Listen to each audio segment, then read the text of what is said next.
Hello, my name is Dean Contover, and this is The Current Buzz. Thank you for watching. Today we have Lori Trahan. She's a candidate for U.S. Congress. She was here earlier in the year when she was running against 10 people, was it, or 12? I don't remember, others, yeah. 9 others.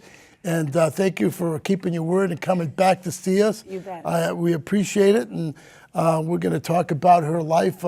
She went to Lowell High School, graduated from Lowell High School in 1991. Yep. And she played volleyball for Georgetown, and you were in Georgetown, what, for 4 years? Yep, graduated in 95. Graduated in 95. She was inducted into the Lowell Athletic Hall of Fame, Yes. right? Yeah. For her skills in volleyball and other things, right? You played basketball, right? I did. So she's a native of Lowell, Greater Lowell, and we welcome her to Chelmsford Thank on you. the show. It's nice to be back. Yeah, thank you for coming, and I appreciate it. Let me ask you this question. Did you watch the World Series at all? Did you have a chance to watch it? No, I don't get to watch nearly as much TV as I used to, but I did. I caught some of it. I mean, I definitely caught Sunday night's game, which was terrific. Yeah, what a win. I know. Yeah, but what It's about time they won the World Series. Oh, I mean, what a great season. Yeah, it was fun to follow. I mean, mostly, on social media. Unfortunately, I didn't get to watch as many of the games as I would have liked. I know. There were so many people who I spoke to that stayed up till 3:30 in the morning watching. I was one of them. I stayed up, watched all the 18 innings completely. I mean, it was like, oh, what am I doing? Yeah, but, you were doing damage. Yeah, I know. Damage. Do I want to watch the next game? From what I understand, the numbers were down. I don't understand why, but they were down by 20% from 5 years ago when they won. Huh. That's what I was told. Wow. But, I mean, felt like everybody was watching. I know. I thought so too. But I guess some people don't like baseball because it's too late. I mean, come on. You have to do something about it if you get into Congress. We have to get these games earlier so the kids, so your children, can watch the baseball games and get interested. I know. Now these kids, I don't think are interested in baseball. Well, there were a lot of kids at the game in LA, right? I mean, because those games started at 5 o'clock. Yeah, that's right. That's right. If we can get them at 5 o'clock, that's fine, Yeah. But I mean, it's just one of those things. So let's talk about politics, right? Sure. Recently, you had Nancy Pelosi up. I did. You were in Concord, right? Yes, so Rufus Gifford, who was one of the candidates in the primary. Good man. Great guy. He's been enormously helpful since the primary. He had hosted an event and invited Leader Pelosi up. So, I was grateful that she came up and had stopped here in Massachusetts. I mean, she's certainly going crisscrossing the country trying to get Democrats elected. But I think she recognizes that, this is I'm in a race, all right? I'm in a race with a well-funded Republican opponent, and we don't take anything for granted here in the 3rd Congressional District. And so, it was great to have her support. More importantly, we went to Lawrence after that to have a forum on healthcare. And more importantly, the impacts that the Affordable Care Act had on community hospitals like Lawrence General, like Lowell General. What is the impact? I mean, first and foremost, I think what people talk about right now and what people fear is that the principle of ensuring coverage, ensuring the security of health care coverage to folks who are suffering from pre-existing conditions like cancer, diabetes, MS, like my father. And that has to be protected. And that is a hallmark of that legislation that we must protect at all costs. But certainly there were other great benefits there, right? I mean, there's so many people who have benefited from allowing their kids to stay on their health plans up to age 26. Yep. And then there was this shift toward prevention, right? There were more tests and screenings that are covered by healthcare coverage. Shots. Yeah. I mean, you go to a community like Lawrence where, women are now getting screened, whether it's mammograms, they're protecting their health care. They're putting themselves in a position where they detect and catch things early, and Right. that is saving people's lives. Right. So there's no question that we have to get back to the table to improve our healthcare system, improve the affordability of healthcare. But there are things we need to preserve. In regards to Nancy Pelosi, you're not committed to No. supporting her for to get it on the record. Yeah, yeah.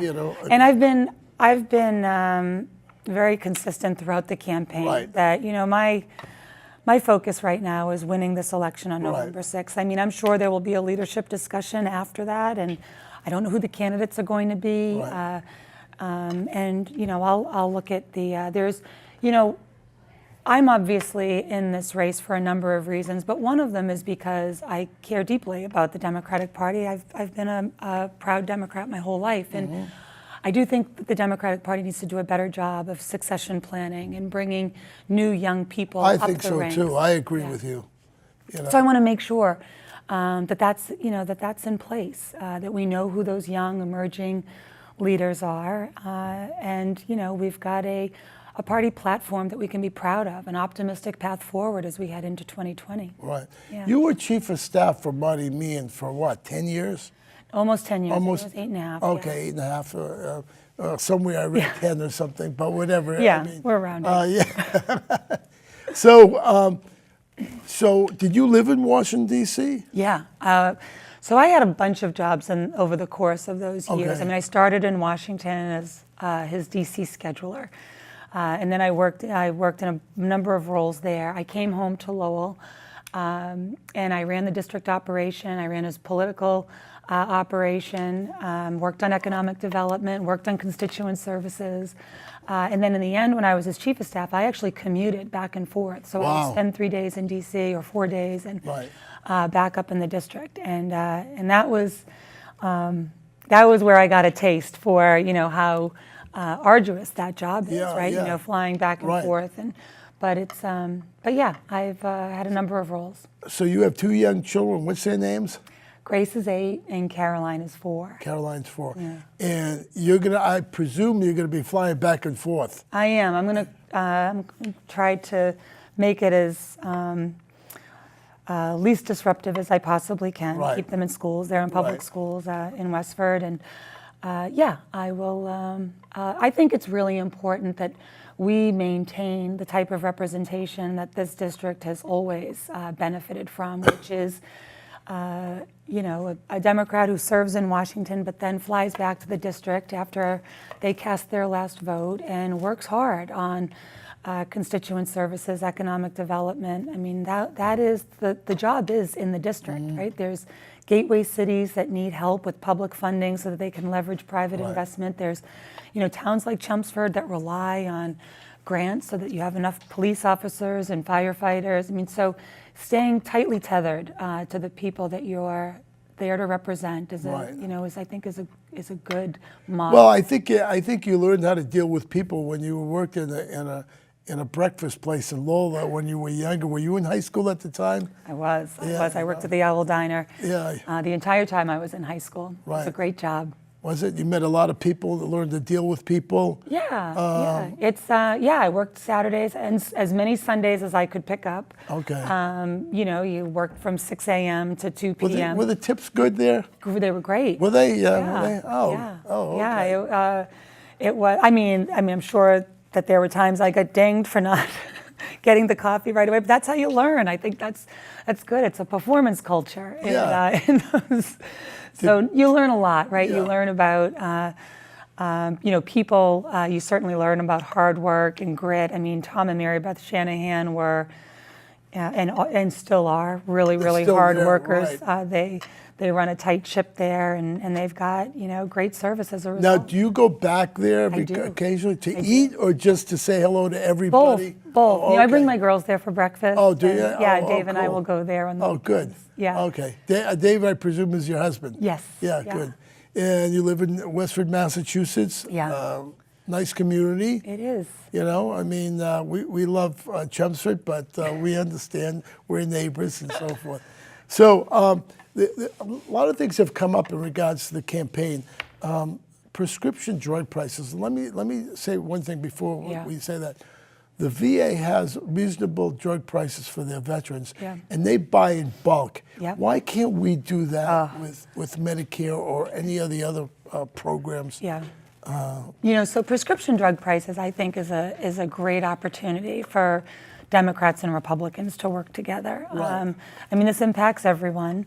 It was not taken up with the Affordable Care Act, and so I do think that this is an opportunity to work in a bipartisan way to lower the price of prescription drugs. The reality is we don't bring generics to market fast enough. We don't allow the government right now to negotiate drug prices for the 42 million people on Medicare D. That's what bothers me because here the VA can do it, and why can't they do it for Medicare? I think that we could find. I think we could absolutely find agreement on that. It's a win-win. It's a win for the government. It's a win for the patients. But right now there is no transparency in pricing. We've heard devastating stories of people who have taken medication for 10 years, 12 years, and then inexplicably that price hikes like 3x. And that's unacceptable. We cannot allow no transparency in pricing. We have to enforce price gouging when that happens. The most important thing that we can do is make sure working and middle-class families and seniors can afford the medicine that they need. My dad has MS. He's had MS for over 20 years. Wow. He doesn't take prescription drugs. One is because he can't afford. If it's not going to get him, what he'll say to you is, if it's not going to, get me up out of my chair and walking, then you have to do a real cost-benefit analysis on whether, it makes sense to put out that kind of money to, pay for your prescription drugs, which he can't afford, and what the side effects will be, and what the results will be. So people should not be having to make those trade-offs, right? People should be able to afford their prescription drugs. Let me ask you a question. If somebody has a problem, if you get elected, can they call your office in regards to prescription drugs and explain the situation? Yes, I would encourage. What I learned from working in a congressional office was that people called the office for a number of reasons, and you know what? We were able to help. Most cases that came in. So I always tell people, if you have a question or if you're in doubt on whether, err on the side of being more proactive, call the office, because I was always surprised on where we could be helpful. Sometimes a case would come in that was just a complete unknown, like we'd never had a case like that. And then you start making the calls. What type of calls do you usually get when you're, I'm sorry to change subject. No, that's... What types of calls do you get? There's a bunch of calls. Give me an example. There's an unbelievable backlog, for example, with people getting citizenship or paperwork that they need to file for, whether it's their green card or... so many, it's working through that process. That process is tough. It's dysfunctional. They're a really long... And it's expensive It's expensive. I think it was, $600 just to get citizenship? The application fees are very high. And then there's attorney fees on top of all that. It's... if you have attorneys, Yeah. So there's cases like that. But then there's basic things. People have trouble getting their Social Security check, or there's some... administrative error that's happened, and they call for that. There's sometimes passport problems, passport issues, IRS issues. There are sometimes people just get caught in the government red tape. They're trying to get an issue resolved at Veteran Affairs, and they can't get someone on the phone, or they can't get it done. Or they're passed off to 3 or 4 other people who don't have the answer. And many times people can't afford to wait. They need that check, or they need. And so I would always say, call the office. You'll be surprised. Sometimes it's as easy as just getting through the red tape, and then other times it's an issue where someone has their identity stolen. And wow, that's interesting these days. Yep. So what happens with that in regards to identity? It's been a long time since I've had to work on a case like that. But it affects so many. It not just affects your banking, it affects your Social Security card, it affects your credit rating, and so you have to get all of those Can you get a new Social Security card if you requested one? I mean, is there anything that you could do in regards to getting? I believe if you've lost it, you can go to the Social Security. No, I know, but if you lost the card, but I mean, changing the number. I'm sorry. Is there a way of changing the number? Let's say you're John Smith, and there's 20,000 John Smiths, and your number gets one digit off from some other John Smith or something. You know what? That's a good question. I don't know the answer to that question, but we could find out. And I think Social Security cards are obsolete now, especially with eye identification, finger identification. In regards to the iPhone, where you have your finger and you. It's great technology, isn't it? Exactly. I know. Speeds things up. Yeah, exactly. So let's talk about Medicare for All. That's the latest thing. What's that mean, Medicare for All? I'm not saying that you support that, but what's Medicare for All? In my understanding, a lot of people don't realize they're on Medicare. That's a government program. Yeah. There's a lot of people who don't think it's a government program. It's a government program, and it's working. Medicare works. Yeah. My parents are both on it, and my mother is on it. It works. Yeah. Medicare for All is a single-payer system, and it's the government that pays. And I think that should be that is a bold, transformative idea for healthcare, and I think it should be an aspiration for this country. Absolutely. I mean, it solves all the problems that we're talking about in terms of affordability and access. So I hope, I mean, you never know what this Congress will deliver in terms of any Congress. You don't, but I hope, that there's a working session of people who are figuring out what the design of that system looks like, because I'd like to be a part of that. I mean, I don't want there to be too severe a trade-off on access or quality of care. But I think it's something that we should absolutely be working toward. In the meantime, I know that right now people are having a hard time affording their premiums. They're having a hard time affording their prescription drugs. And so the pragmatic side of me thinks that we can do something while we're on the path to a better system. And I want to make sure that we're doing everything that we can so that people can afford their health care. Yeah. I'm not going to step it one way or another. One of the things, when I grew up in Lowell, I've been traveling all over the district the last year. I'm sure. I've had thousands of conversations. In fact, you were on this show. Yes. And, no matter what, there are too many families who are struggling with economic anxiety, living paycheck to paycheck. And I know we talk a lot about our roaring economy and our record unemployment rate, and all those things are true.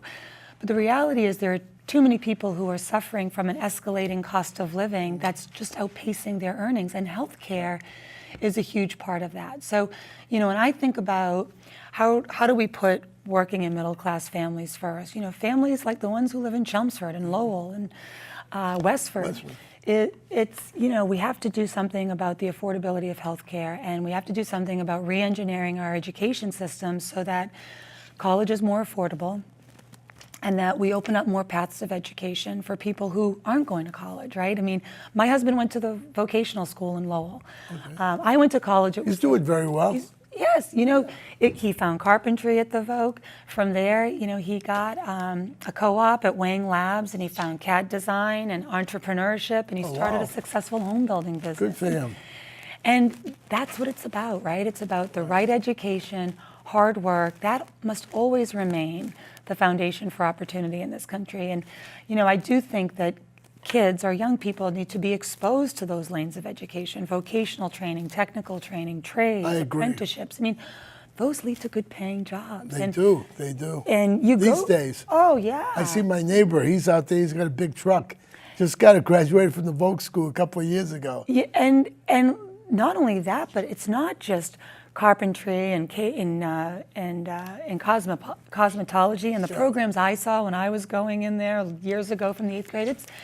It's hydroponics, mechatronics, 3D printing. I mean, these programs and the advisory councils that these schools have in place. Robotics, you forgot Robotics, that. Yes. I know. They equip, they're more equipped to adjust to our changing economy than any other learning institution you go to, right? I mean, community colleges and our vocational schools have really adjusted to our local economy, and it shows, because when kids graduate from those schools, they get good paying jobs. And so I think we need to make that lane more accessible for our young people. I think we need to make it more noble, right? It's not. I think that's a good word. I like that word. Thank you. More noble, yeah. Yeah, well, because my grandparents came here from Portugal, and it was the American dream, the land of opportunity. Was it the Azores, or was it? So my grandfather was mainland. He was from Porto, okay. and then my grandmother was raised in Graciosa, which is the Azores. Yeah. And of course, they wanted their kids to go to college, right? That's the American dream. Right. But I think we need to. Re-engineer the American dream, because at the end of the day, people need economic opportunity. They need to be able to buy a home, start a family, provide a better life for their family, and that you need a good paying job and affordable health care and affordable education. Your husband is involved in home construction, is that it? Yeah. Is he having a tough time finding people to work for him? Right now he's in a good spot. Yeah, okay. People are. He's got a pretty loyal base of folks who work for him. So he can get the electrician, the plumbers, and so forth. He's got a good. He's been at this a long time, and and look, they're doing really well, right? Good. This is it's a good economy. I mean, I tell people all the time that. If you try to find an electrician or a plumber these days, I mean, the reality is there are too few people going into that profession. But they're doing well, and those are good paying jobs, and those are jobs that stay in our communities, right? They're small businesses that stay in our communities. True. So, Last night you had a debate, right? Is that your last debate? It was our last. We did 5 debates. You did 5 debates since the primary, and last. And one of the questions was. What committee would you want to be on? And they didn't ask why. You just told them what committee. But I'm going to ask you, what committee do you want to be on if you're elected, and why? So the first one is the House Armed Services Committee. Okay. For the last 25 years, the person who has sat in this seat, Congresswoman Tsongas and Congressman Marty Meehan, they've both sat on that committee. Okay. 2 reasons. It's enormously important to this region and to the Massachusetts economy. $16 billion in defense spending on an annual basis to the state of Massachusetts. It supports over 70,000 jobs. And hundreds of millions of small business innovation grants that support not just defense companies, but dual-use technologies and a lot of small businesses, high-tech companies as well. So I want to do my part to make sure that we preserve those jobs in the district. And Hanscom Field. Absolutely, yeah. And I've been on a tour of those companies the last year, and it's vitally important. 2, it also gives you oversight, right, of the military spending, which I think is an important role. Congresswoman Tsongas. She used that committee as an opportunity to root out sexual harassment in the military. I know. I mean, I remember that. That was good. And I think your opportunities present themselves as a way for you to make a difference on a committee like that. She also, it's something you don't think about, but women never used to have body armor that fit them. They would wear men's body armor, which is much heavier, and it doesn't fit right. And think about it: if you're in combat, those things are important. That's right. I've had the privilege of sitting down with Congresswoman Tsongas a bunch, and she said to me, you don't know where your opportunities are going to present. You can go in there proactively with your agenda, but I didn't know, fitting body armor to a woman's body would be an opportunity where I could be helpful. Some of those things will present themselves. So I think it's important to kind of keep your eyes and ears open on where you can make a difference. I have something that you could be helpful. What I've learned in life is child care for the poor. Yeah. There are a lot of poor people who are struggling in life and can make it, but what's holding them back is child care. Oh. And I think that is, from my experience in life, that is an issue that's not talked about on the campaign. It isn't. We wrote a women's paper on things we would do to advance and progress women's issues if elected. We did that early on in the campaign, and this is one of them. We need affordable daycare. It prevents so many women from going into the workforce, and it really does hold people back. I think it prevents women going on welfare too if they have childcare that could help them. Yeah. I'm not saying completely pay it, but Yeah. at least support them initially to get them Look, started. The incentives aren't even aligned for a woman getting off, assistance and getting a job when she can't afford to have care for her children. Right. There are a lot of issues where we need to do a better job of getting parity and equality in the workplace. This is one of them. Affordable daycare will help more women go to work and provide for their family. Equal pay for equal work, certainly, and paid leave are two other things where we just need to make progress on. Right. So yes, I'm very much committed to making sure women have what they need to be productive in the workplace. I have a lot of questions, but there's an article in September 18th, local paper, Lowell Sun, 2018, finally officially Trahan. What was the final? You had a close race. Yeah. And what was the final tally in regards to votes, in regards to? So yes, when the official results were in after the election, I think it was 123. I want to know the history of that. Yeah.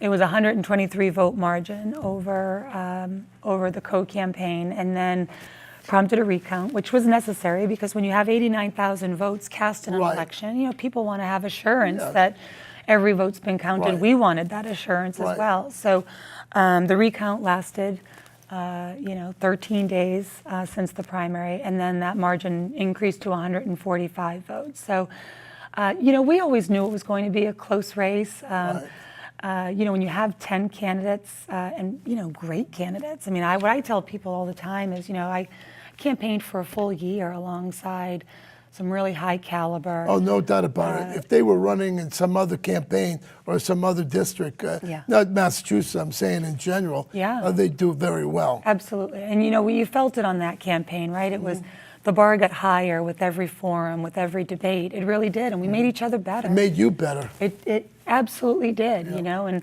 I don't diminish that at all. I mean, I'm fortunate right now because they're all standing with me, helping me, in this campaign to get elected, and we've all sort of united, and I think everyone understands how high the stakes are for this election and how the outcome matters, and so I'm fortunate to have their support. And then conversely, I'm bringing all those stories with me to Washington. I mean, there were some tremendous stories and lived experiences that, women like Juana Matias and Alexandra Chandler brought to the forefront, guys like Rufus Gifford and Dan Coe, the issues that they were passionate about. So it's incumbent on me to make sure that, I bring those stories with me to Washington. There's 3 ballot questions, right? And they asked you in the debate yesterday how you were going to vote on number 3. Yeah. Yes, I'm a yes on 3. I don't think, I think we should be extending equality and doing whatever we can to root out discrimination. Right, I agree with that. And 2 is the... So my history with campaign finance reform. I mean, 2's a no-brainer. Yeah. Yeah, I think it's important right now that we continue to root out the corruptive influence of money in politics. And you have a sister that's a nurse. I do. The question 1 is very important, isn't it? This is a tough one. It's a tough one. I'm not going to make him agree or not disagree. But, I think there are nurses on both sides of this issue. I know. I looked at this through the lens of my sister, who is a yes on 1. But I think it's the start of a much longer conversation around staffing and patient safety. And it's not lost on me that there will be consequences. I mean, there's a cost associated. Yeah. And I stay in close touch with the community hospitals that are in this district so that I understand what those consequences are, and that I'm doing everything in my power in Congress to help alleviate some of those costs. I was told to wrap it up, but I'm glad to see that you supported the Red Sox and the World Series Oh, come on. and everything. You Yes. know, that was to be expected. I know. But I'm glad you were able to watch some of it. Thank you for being on the show. Thanks, I Dean. appreciate it. I appreciate it too. Yeah, definitely.